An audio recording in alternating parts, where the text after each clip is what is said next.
Us today for the latest in our best practice webinar series. Today's topic is the challenge of the channel, and our special guest is Jim Alexander with Alexander Consulting. My name is Greg Coleman with Service Strategies. Will be your host for today's session. Just a little bit about Service Strategies. We are a global service improvement company, and our focus is the technology services marketplace. We provide consulting, training, certification, and standards programs for service and support operations. Our standards and certification programs help professional services, technical support, field service, and e-service operations, and our career development and training programs are designed for professionals working within the service organization at both the management and individual contributor levels. So with that, I'm going to go ahead and turn it over to Jim. He'll tell you a little bit about himself and then lead us through his presentation. Take it away, Jim. Thanks, Greg. Hello, everyone. It's really fun being with you today. It's always good to see signups in the hundreds. We must be dealing with a topic that has people's interest. Well, this slide just has a little bit of background on me. As you see, I violate all the rules of good PowerPoint here.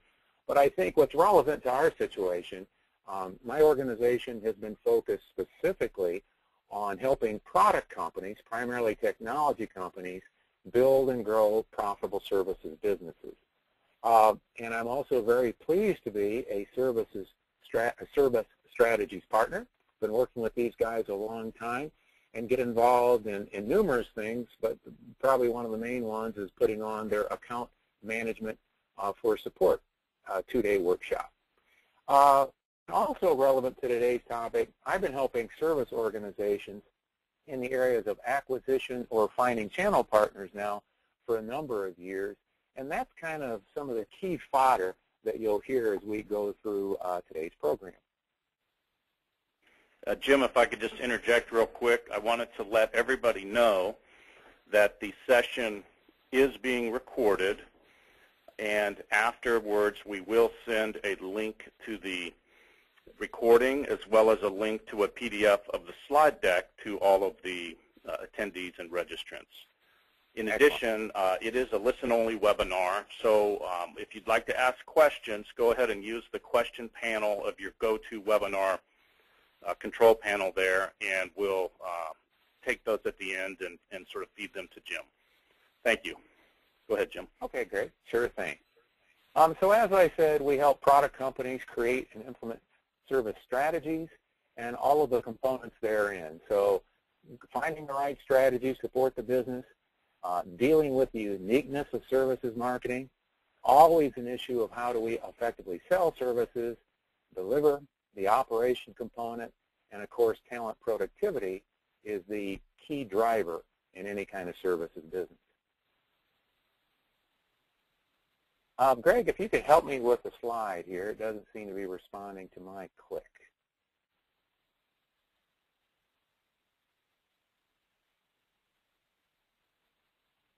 Try it now, Jim. Okay.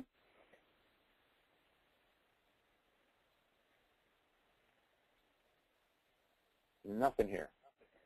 Well, that ends the webinar. No, I'm just kidding. Okay. You just quickly saw a listing of organizations we deal with, but let's jump right in here. And here are the channel questions we're going to try to address today. Whoops, I guess I should say, most of the information we're talking about today comes from my latest book, Seriously Selling Services. In fact, there's a whole chapter dedicated to this topic, and as a special kind of reward for you tuning in today, if you'd like, you can buy the book half price. And you see the SSS promo code there, and that will also be included when you receive the slides. So if you find interest in this, it might be a good supplement for you. All right, well, that's enough of my shameless promotion. Let's move on and talk about some of the questions we're going to be answering here.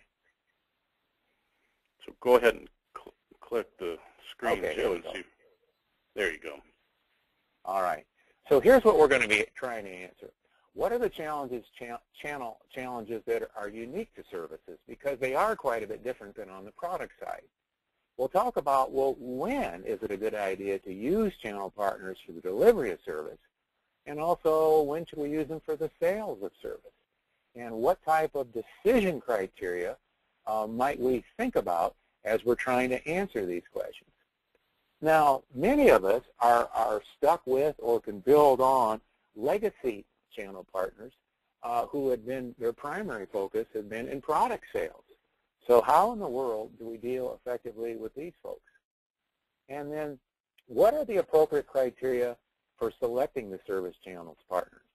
And most importantly, that they do what you want, when and how you want it done.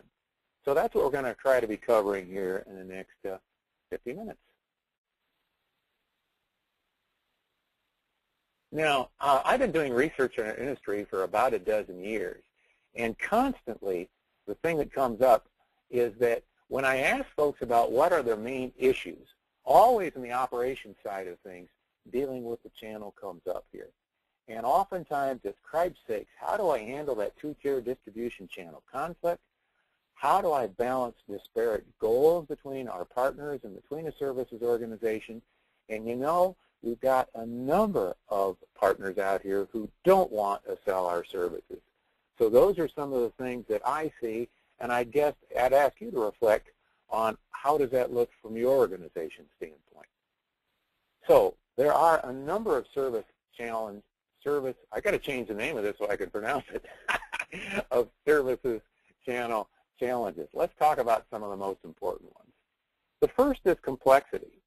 And here's where it gets kind of challenging. If we're only dealing with worried about product sales, it's simple.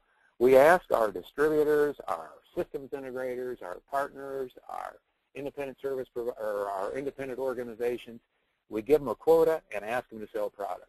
But when we look at services, there's a number of other things we have to look at.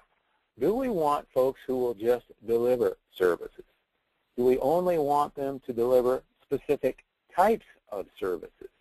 Do we want them to just sell services or sell and deliver services? How about by geography? How about by market and industry or type of customer? It goes on and on. And furthermore, every one of your partners or potential partners are going to vary in their mindset towards services and in their capabilities and in their support and how they can get it done. So there's a myriad of issues that make services channel issues so complex. And there are going to be dozens of issues you're going to need to consider. Another one, and I think we all know this, is that we put our reputation at risk every time we use a channel partner there. And if our channel partners do good, it's a direct reflection on us. It builds and strengthens our brand. But if we have a few bad experiences with a few channel partners, it can have a major negative impact on our reputation. Forget about the name it says on their shirt they're wearing in front of the customers. They feel, the customers feel, that we are responsible. So like it or not, our image, your image, is directly tied to the performance of your channel partners. Now, here's a big one. How in the world do we maintain quality control? You know, as a manager, you know how hard it is just to get people who report directly to you to do what you want. But now we have to work through another organization. And how do we consistently deliver up to our standards? And think about it from a global standpoint. Now we may have to use multiple channels all over the world. And how do you find services channel partners in places like Sahara Africa, let alone assure that the quality of the service performance is going to be up to snuff? And then finally, difficult terrain, extreme weather, customs, laws, a third world country add to unpredictability. So maintaining consistent quality control around the globe is the Achilles heel of services executives, and I don't know of any organization who can do it entirely by themselves. Let's take another scenario here. Okay, you've gone through the screening. You found an organization. You invest time at coming out and training them on our products, on our services, and giving them support. And now what we do is run the risk of creating future competitors, something we always need to think about. Hopefully it won't occur, but oftentimes it does. So just like anything else, we've got to plan for the best, but also prepare for the worst. Existing partners may resist. Now think about this. If you're already using partners to sell product, what do they think about? They live, breathe, make their money selling products. And the majority of them don't care about services. They hope they don't have to mess with it at all. That's why you hired them, just to get minimum levels of customer satisfaction and to easily, cheaply handle warranty issues if they occur. So now, if we say, hey, we're now expecting all of our distributors, all of our dealers, all of our partners to go ahead and offer and provide services, they're going to push back. When you change the rules, we have to expect lots of protests. And quite honestly, a lot of these partners we're not going to want to have on board. Now, there's also one consideration here. Let me give you a specific example. Back in the good old days, about 10 years ago, I had a client that sold through resellers a highly profitable proprietary product that was roughly about $300,000 per box. Now, they threw in some startup services to secure the sale and make sure the box performed, and because it was mission critical, they easily sold other support services so they can maximize uptime. Then anything else above and beyond that, they asked their partners to go ahead and deal with. The more professional services here. Now, never mind that those professional services might be in the 7 figures there, but roles were clean, straightforward, profitable growth was relatively easy and predictable, so life was good for everyone involved. But if you fast forward to just a few years ago, that $300,000 proprietary box now became a $30,000 open system product. And there was a number of competitive choices out there, most of them cheap. And the at one time easy uptime services sale became not so easy because there were a lot of folks offering things, quote, just as good. And the product was more reliable and it was cheaper, so there'd be less emphasis to make it occur. So my client decided the only way to be successful was to jump in with the professional services with both feet. Danger, Will Robinson. As we all know, professional services are built around strong relationships, and who had the relationship? Was it the OEM? No, it was their channel partner. So in one swell swoop, they've antagonized their distribution system. They added anxiety to the end users here, and they had to start from scratch, compete against their former partners, and now go ahead and try to woo customers to their side. And as you might expect, they never accomplished the level of success they wanted. So on the one hand, the majority of your existing partners flat out don't want to sell services or provide services. And on the other hand, you probably have a few, and oftentimes your very best partners who have already developed the very types of services you are now starting to come out with. So, you're now run the possibility of not being a partner, but now you're seen as a two-faced, turncoat, backstabbing competitor. This can be tough. How do those services challenges align with what you see in your situation? I bet they're pretty close. Now, I want to talk a little bit here. I've got to take a quick step back and talk about organization strategy, and so talk about how we can fit services into this mold. This is a chart. I adapted it. I swiped it from Gary Bridge, who's an EVP at Cisco, to try to tie it in a little bit more to how this fits in the services here. But let's just talk about it a little bit. What you see on the left-hand side is the importance to your business. At the bottom, non-critical, strategic, and then absolutely mission-critical. And then at the top, we talk about the whole area of core competence. On the right, where it's non-core, and on the left, where we have distinct competence.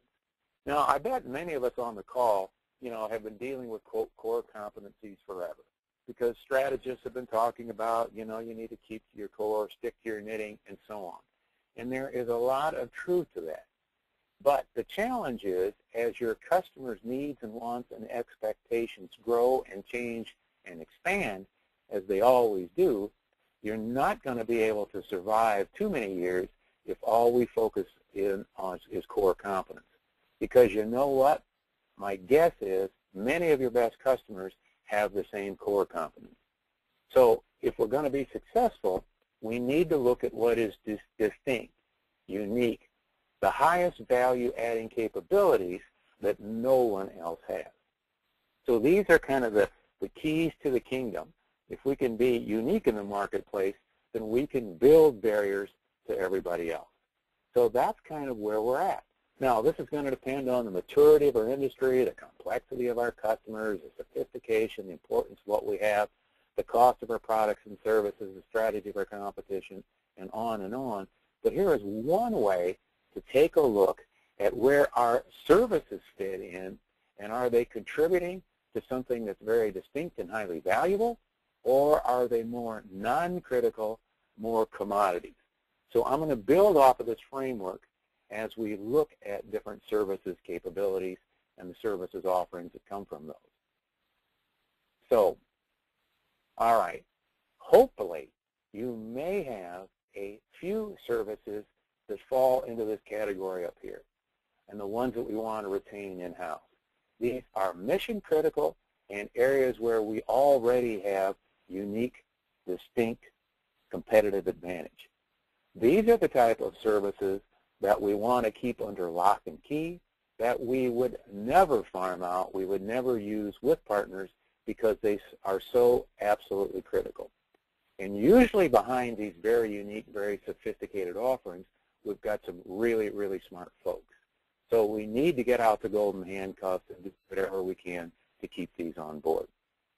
Now, some things that could be a possibility here, you might have some really smart technology that lends itself to remote diagnosis, remote fix, whatever it might be. If your competitors don't have it, it would fall into this category. Those are critical things. Obviously then, the software behind that should not be licensed, and access to the source code is darn near impossible there. So those are the type of situations where we might look at this. Another potential for a mission criticality here is that if we have a very high density of service folks around the globe, and if our competition cannot meet that, if it's different and better, then that would be the services capability that we would need to keep in this area. Now, there's another group here on the out-tasking, and let me come back to that because I want to flip to the other side first, and that is to talk a little bit about what we want to outsource. So just to reiterate quickly, at the very top, extremely critical to our success, something we have unique competence in, we want to retain it. At the bottom right are things that are non-critical, where we have a non-core competence. And these are things we want to outsource and do this as quickly as we can. These are offerings or services that we don't have today and we don't want to provide in the future, although we probably could easily do that. Here we want to look to create partnerships and outsource those to companies that specialize those, and usually can do it much cheaper, much easier, and probably better. Since they're low on our importance scale, you don't want to spend much time with it. We ought to craft expectations clearly, and then give our day-to-day management to supply chain or to your purchasing folks there, and let them control it. And then services leadership only gets involved if expectations are not being met.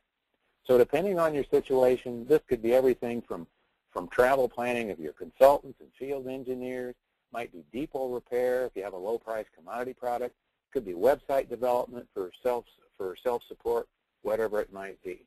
But get them off your plate, very rigid SLAs, and leave it alone. Now the middle area is where I want to focus, because this is where we need to look at our channel options here.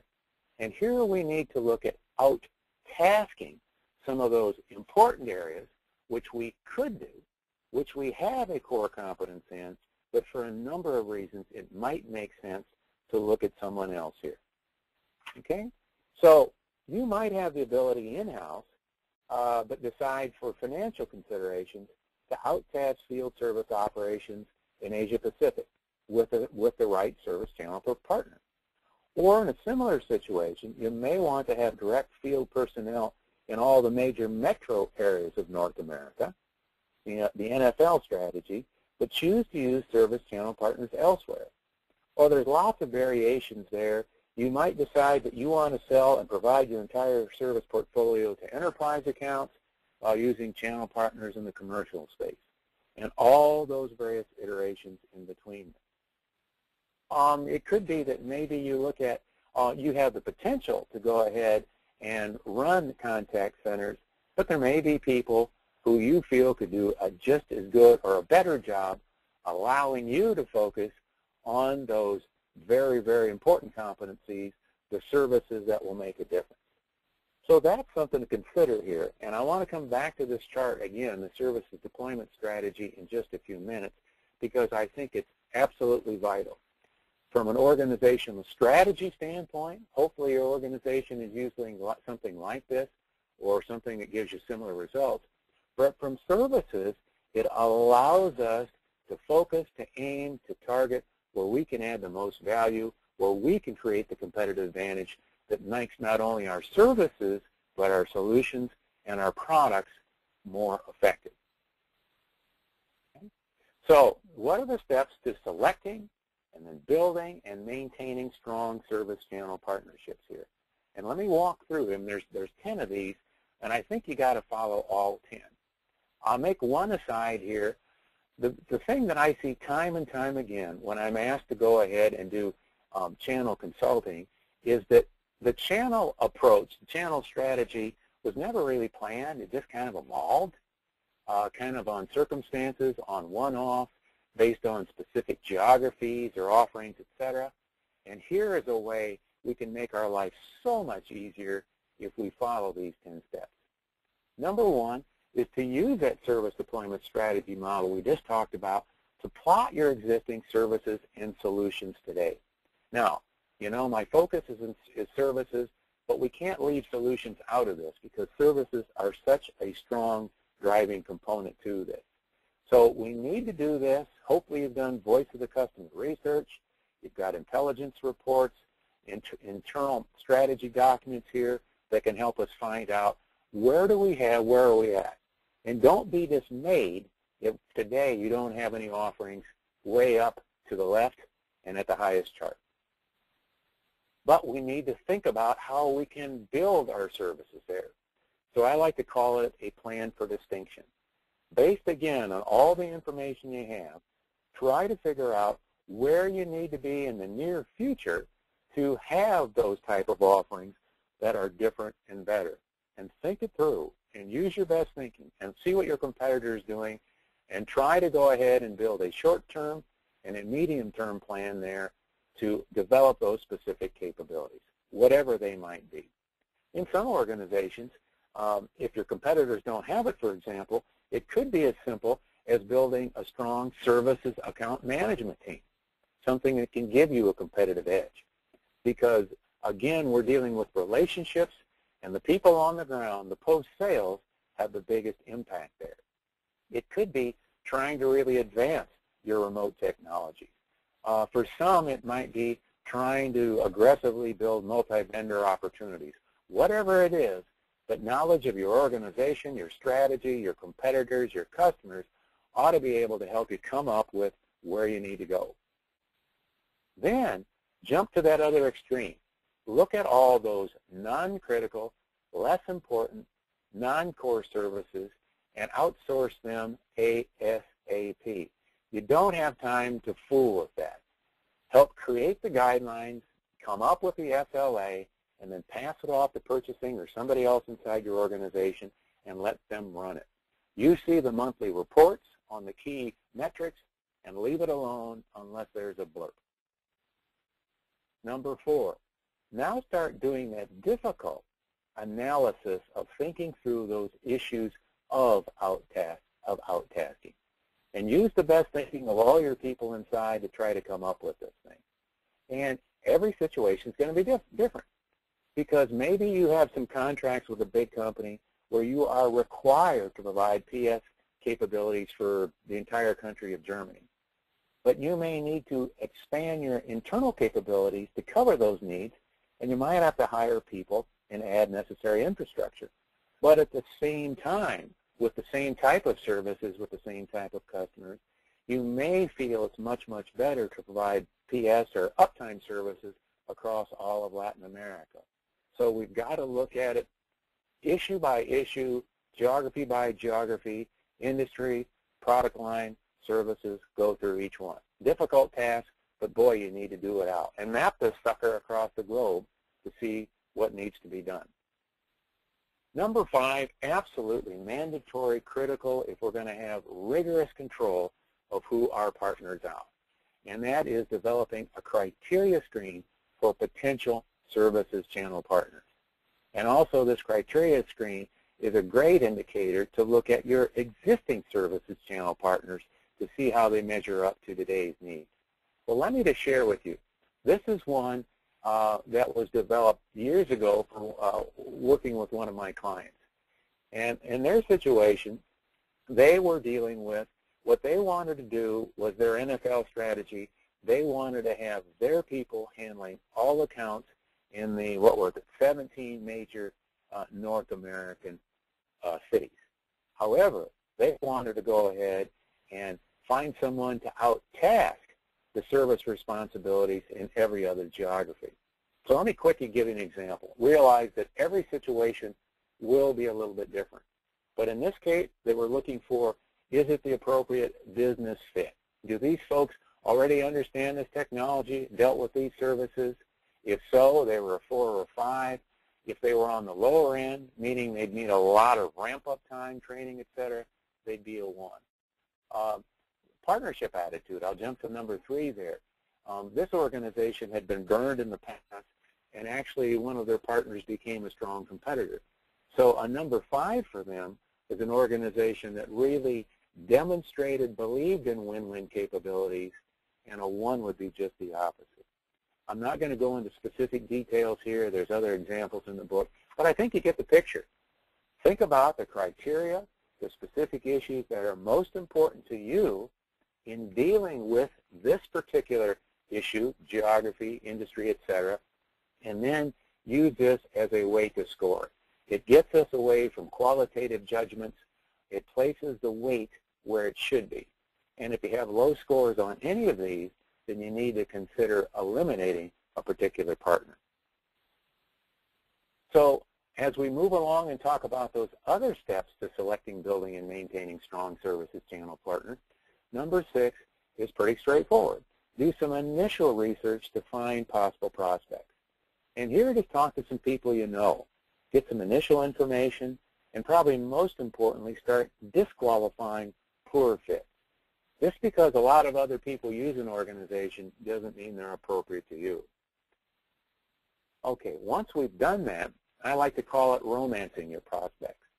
It's just like dealing with a customer or a prospect for a product.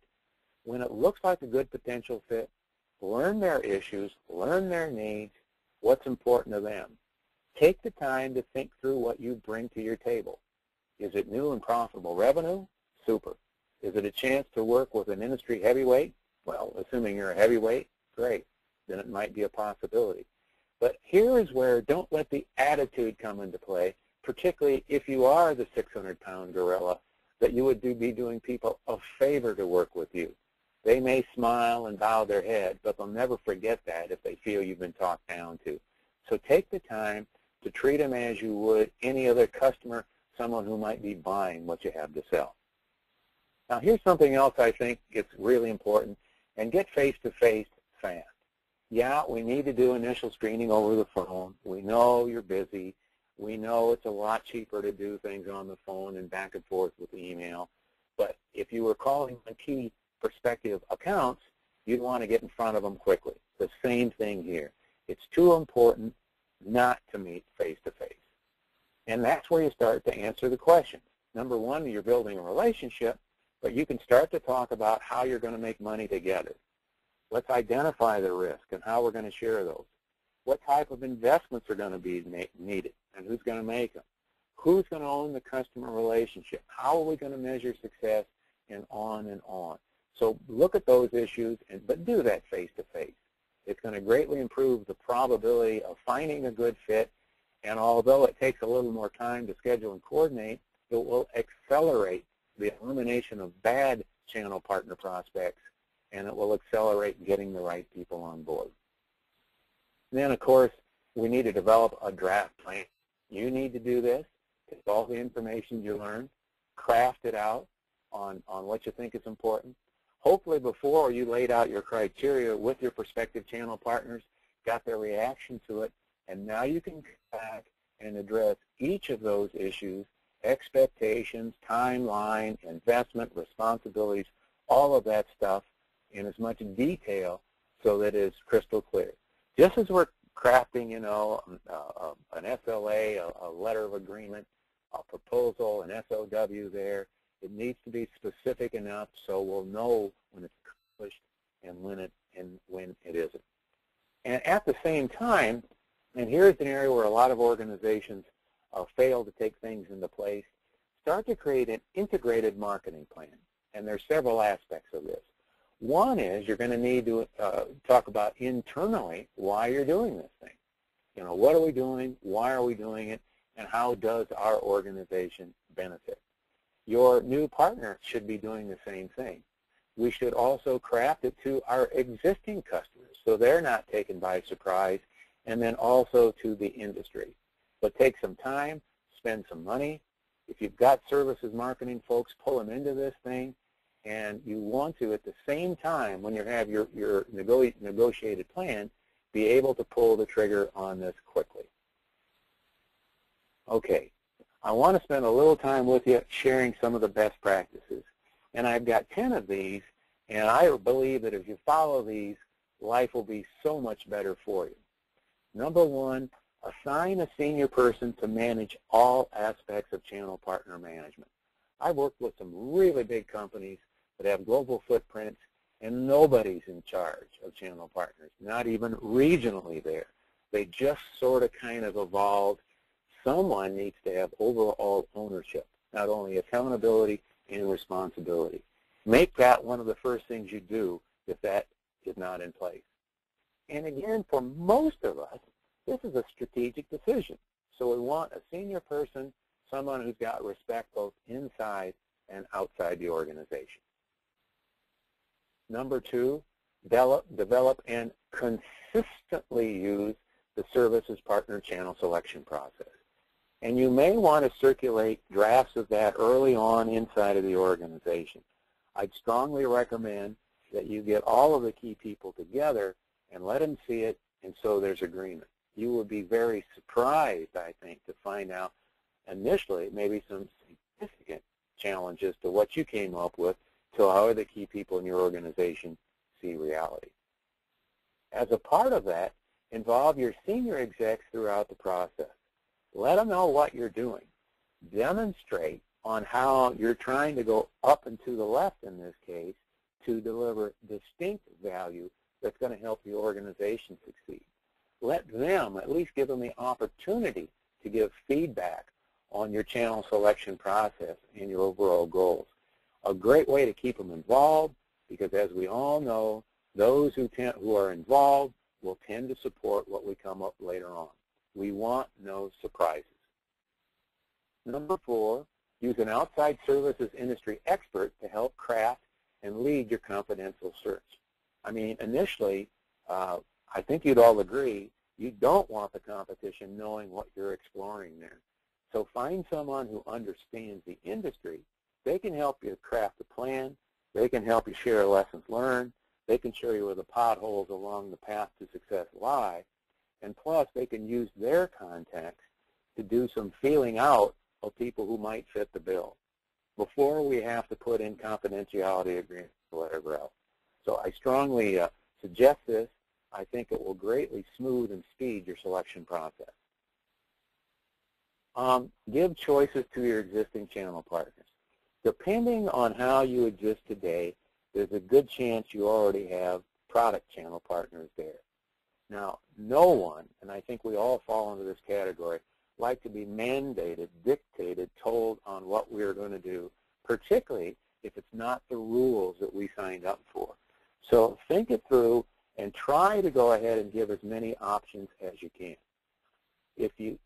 When possible, if you have an organization that is really good in selling products, for example, could care less about services, try to give an option where you have someone else take care of those services responsibilities if you're going to if you're not going to go there.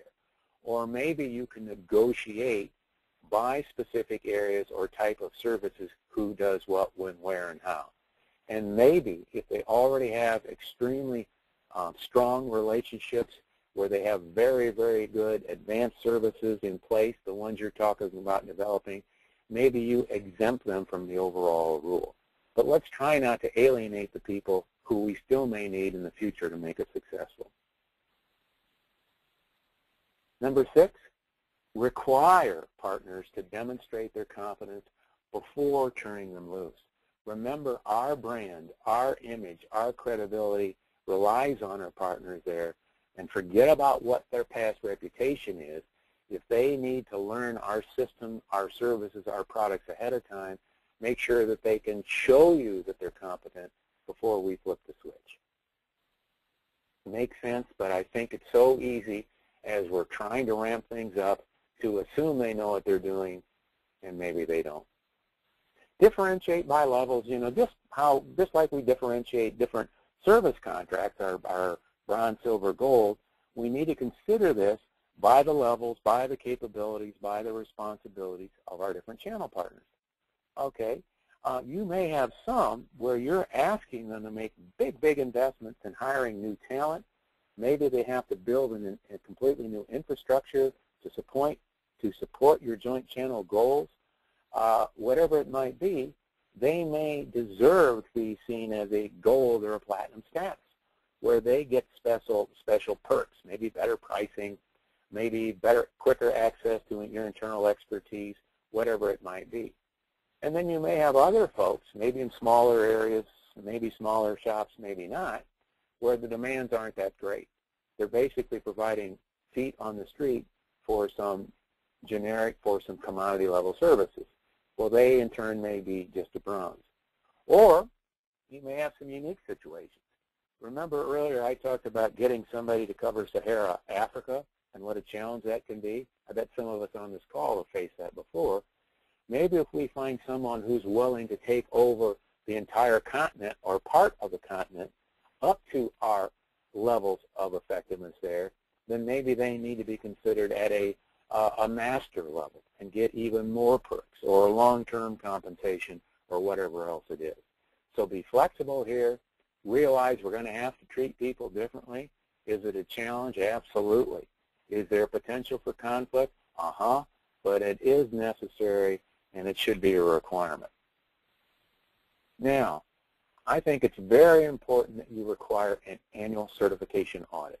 And I would strongly recommend that you charge for it, or at least you put a value for it if you decide to make it complimentary there. Things change. Knowing that an organization is going to have to go through and meet a certification standard, they're going to be much more likely to keep their eye on the ball throughout the year. And if they know ahead of time what's coming, what the requirements are, then they can go ahead and take advantage of other training you offer. Again, I'd recommend for a fee to make sure that they have their people up to snuff. And we can not only certify the organization, but if it makes sense, then you can put in your own certification requirements for different levels of folks performing the job. But this will drive performance, and it will help spur the concept of relentless reliability, what we expect out of our partners. Now, here's one maybe some of you have learned the hard way. Never, well, almost never give up ownership of the customer. Partners will come and go. Your business model will change. But in most cases, at least the majority of folks you see as good customers you want to keep will stay into the next year, into the next decade. So we should work on maintaining those relationships. You know, it's surprising to me how many folks in the services side, when we try to go ahead and look at partnerships, we don't even know who our end user customers are. So find out who they are, keep them in an updated database, and make sure there's the personal contact to keep them as our customers and not as our channel partners. And then finally, treat your services channel partners as you would a key account. They are not some lackey doing your bidding. A true partner, we should give as much or more emphasis as we would to a key customer. So make sure we're having enough contact with them to maintain and build the relationship. Kind of monitor our trust level. And before we take action, see if it would jeopardize any of this. And remember, absence does not make the heart grow fonder. It often creates mistrust. So meet frequently, just as you do with your key accounts when you have quarterly business reviews. At least I hope you're doing that. We should be doing QBRs with at least our key service channels partners on a quarterly basis. So in the complex world of services, you know, nobody can go it alone. It takes reliable, capable, trustworthy service channel partners if we're going to meet demands, and that's even further exacerbated if those demands are global. There are lots of challenges to deal with, but if we follow the approach I've outlined here, if we can implement these best practices, your probability of success will be much, much higher. So with that, Greg, do we have time for a few questions? Absolutely. So we have some questions coming in, and if the folks out there have additional questions, go ahead and submit them through your question panel. The first one comes from Steve, who I guess provides third-party support. So he asks about selling third-party support that's competitive to the OEM through the channel. For third-party maintenance, price is the key. Selling through the channel, you lose some of your price advantage, and the sales cycle is complex, but they don't have direct salespeople. So do you have any advice for selling third-party maintenance and services through the channel? I think on that, and I've had I've worked with organizations facing that, and I think the issues, the steps, the practices are identical, are almost the same. You've just got that extra layer of challenge there because of the price sensitivity, and oftentimes a bigger challenge on building and maintaining that relationship. So I guess I don't have anything in specific. I just think it's even more important that we try to follow these steps and analyze as greatly as we can to try to find those opportunities that are going to really be worth following.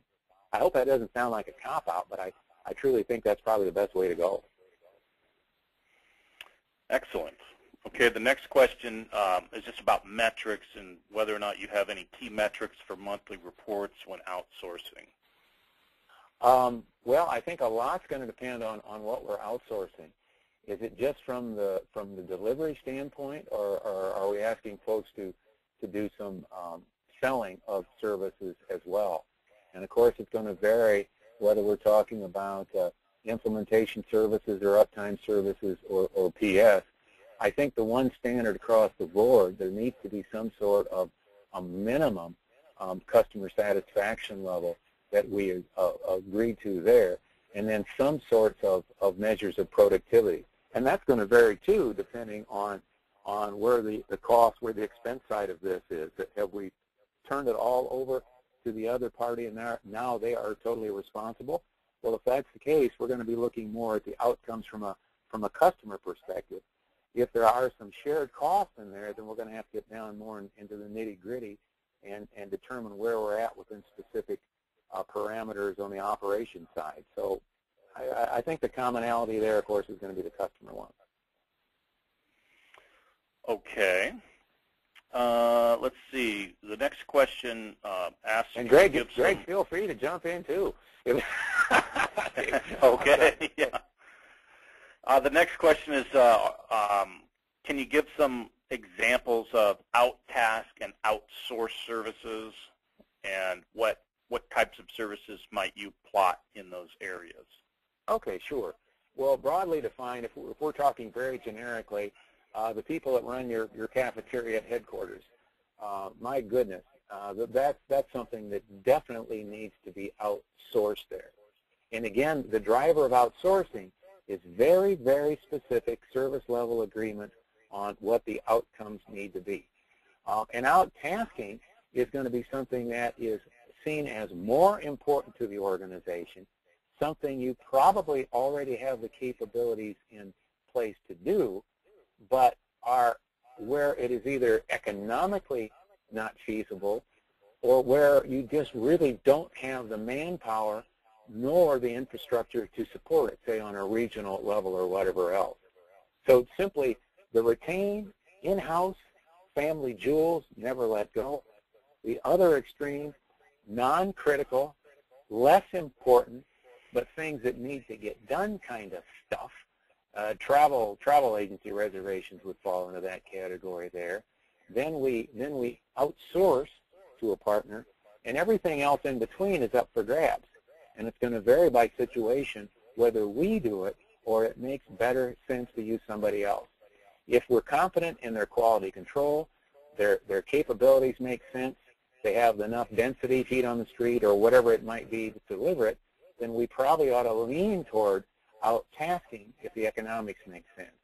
If there's any issues there and we can deliver, maybe we should, but the idea is how do we take our limited resources and focus those on the upper left. That should be the primary driver of our services business. Okay, another question that relates to the chart. If services and solutions fall in the zone of non-critical and non-core competencies, then why bother outsourcing? Or if something falls in the lower left portion of your chart, should you not do anything? Well, good question, and there may be times where it would be. And I think what you see is kind of the examples I used or try to use were things that certainly are not mission critical by any means, but are still going to need to be done.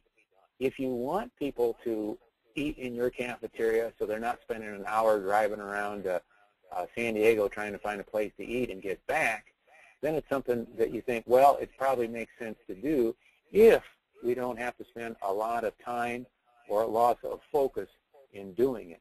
You know, if you got consultants who need to fly around the globe doing stuff, we want a quick, easy, efficient way for them to get travel bookings. At least I wouldn't want them spending time on Travelocity, taking an hour a day trying to find the right kind of seating.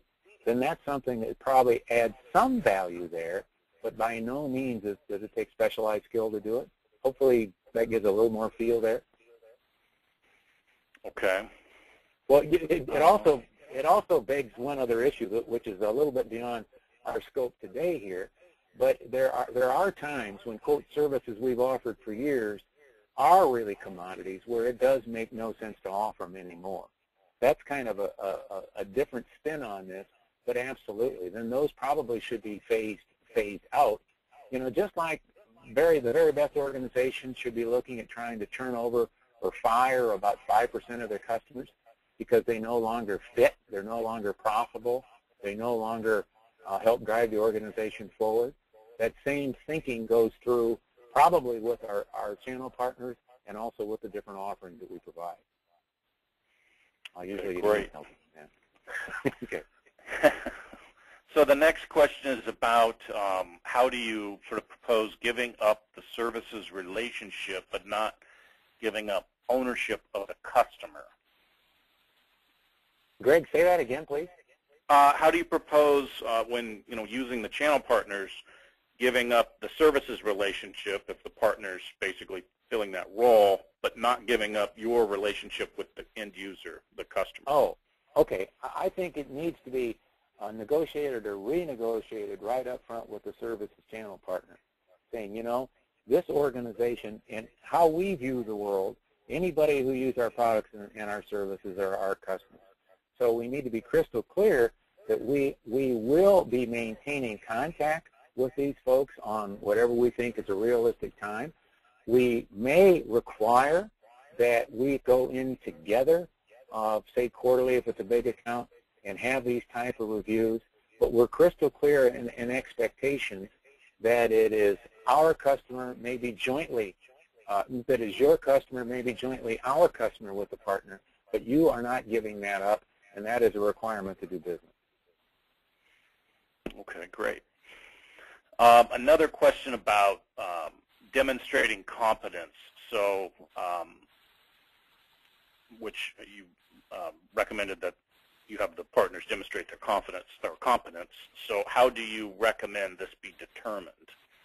I would do kind of like a random sample. Let's say, let's keep it simple, that we're looking at someone to outsource field services on such and such type of account.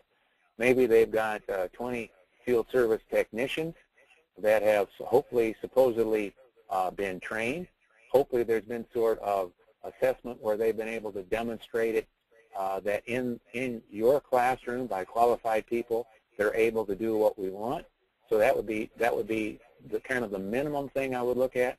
Even better yet would be if they had 10 or 20, take the time to go out and spend a half day with one or two of them actually in field situations so you can observe them in the entire process.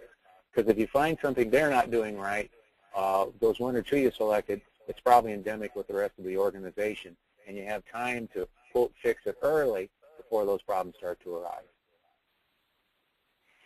Okay, great. Let's see. Greg, while you're doing that, can I just reflect that that special's still on, and then if you're interested in any of these type of topics, they're certainly available. And I just wanted to bring up that there are a couple upcoming public workshops, different areas, but all services related, that some of the folks might be interested on, and there's some links there. So, sorry, I just wanted to get that in before we ran out of time. Perfect. Just a couple more. Sure. Let's see. What do you suggest as key components and measurements or best practices to a successful channel partner program for selling services? What do I think the best practices are? Right. Hold on. But you kind of talked about that. Yeah. To me, they would be, these 10. One person in charge. Have a consistent process. Get your senior execs involved. Use an outside expert to kind of make things go smoother and faster. Give choices if you have existing channel partners that require confidence ahead of time. Realize you're going to have exceptions involved here. Certifications should be a part of it. Keep ownership, and treat them as you would anybody that's important from a relationship standpoint. Great. Okay, so one last question. How do you restrict or hold back an existing channel partner from jumping into offering services before they can demonstrate competence? Well, I think that's going to depend on your relationship with them, right? Do they trust you? Do they believe you that it makes sense, it's good business judgment to wait until it's that time? If anybody that would violate that, if you specifically ask them, let's wait till this event occurs, and they don't do it, well, then I think you seriously got to consider changing channel partners, right? If the trust isn't there, there's a root cause problem that ain't going to go away. You've just seen an early warning signal. Okay, great. So I think that's all we have time for today. So we'd like to thank everybody for participating. Keep in mind our upcoming workshops, which you can actually register for on our website. And we'll also be holding an event in October called the Service Industry Summit, and there'll be some great best practice presentations and workshops. The dates for that are October 25th and 26th, and we'll have more information available shortly on the event, its location, which is here in San Diego, and the agenda and so forth. With that, we'd like to thank everybody for participating. Thank Jim for the presentation today, and we will see you at our next best practice webinar. Thank you very much.